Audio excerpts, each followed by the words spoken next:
Hi, so in this video we'll extend our discussion to the sets in Python.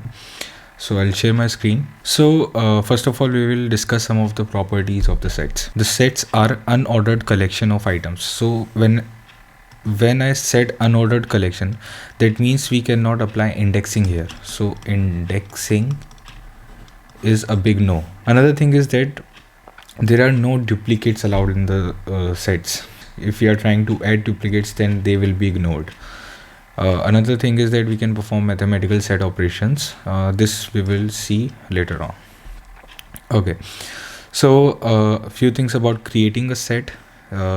Set can have any number of items. It is not restricted, and we do not have to predefine the number of items that we need to insert in the set.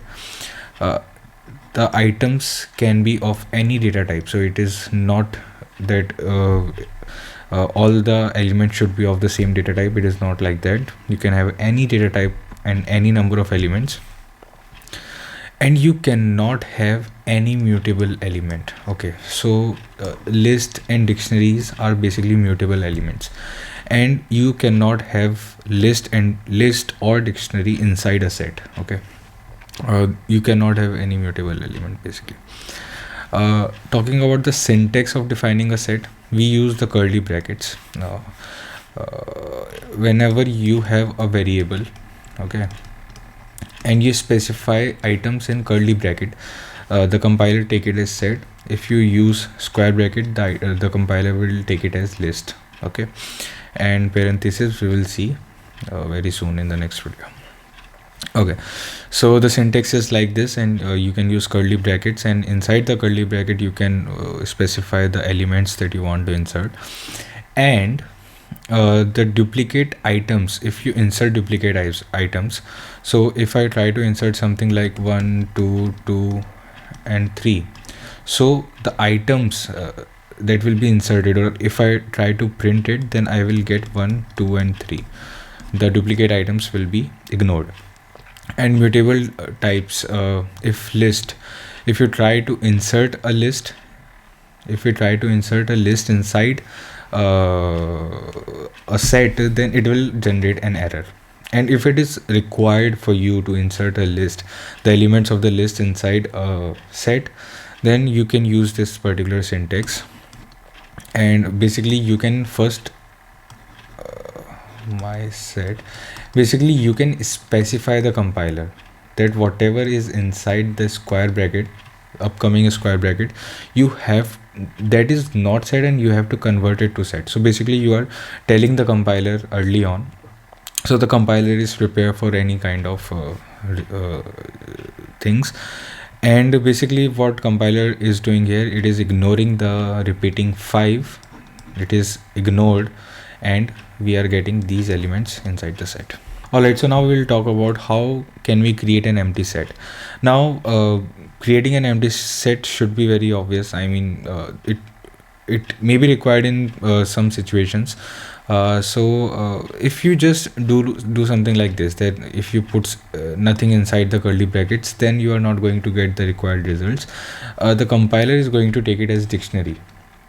Okay, so if you want to specify an empty set, you will have to specify, you need to use the same keyword as you used here. Basically you are telling the compiler whatever inside is going to be a set, right?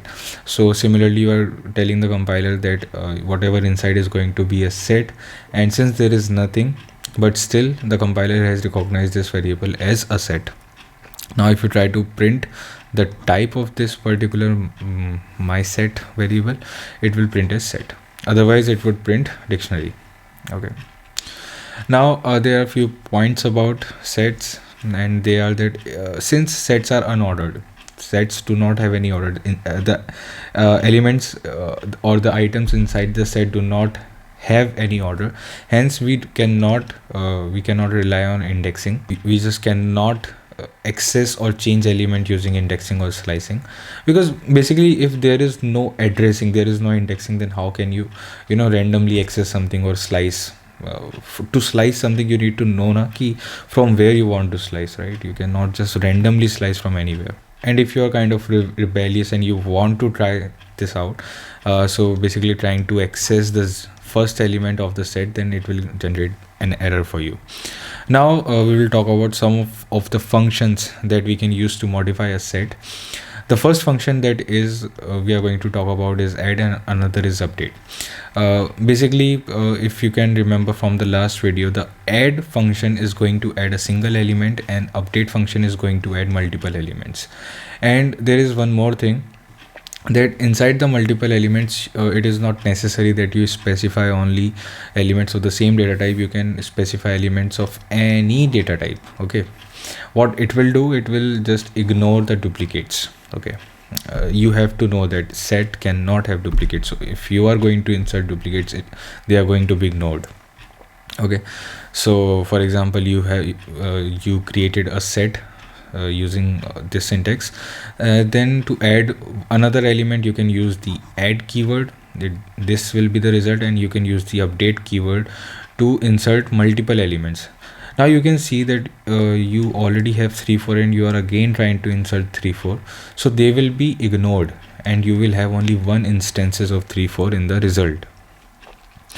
If you have to remove an element, then there are two commands you can use. First is discard, another is remove.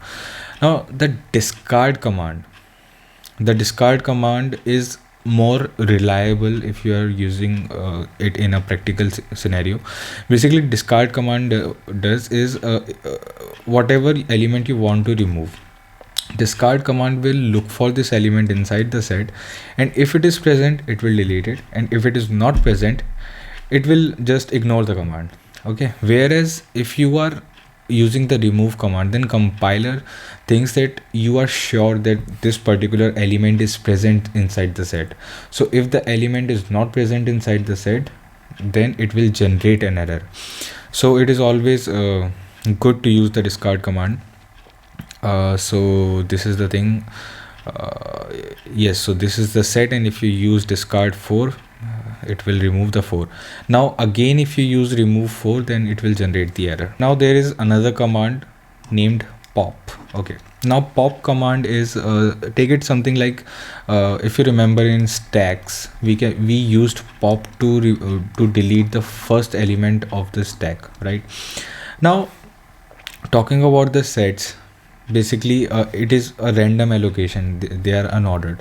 So an item will be deleted, that is for sure, but which item will be deleted, that is completely random.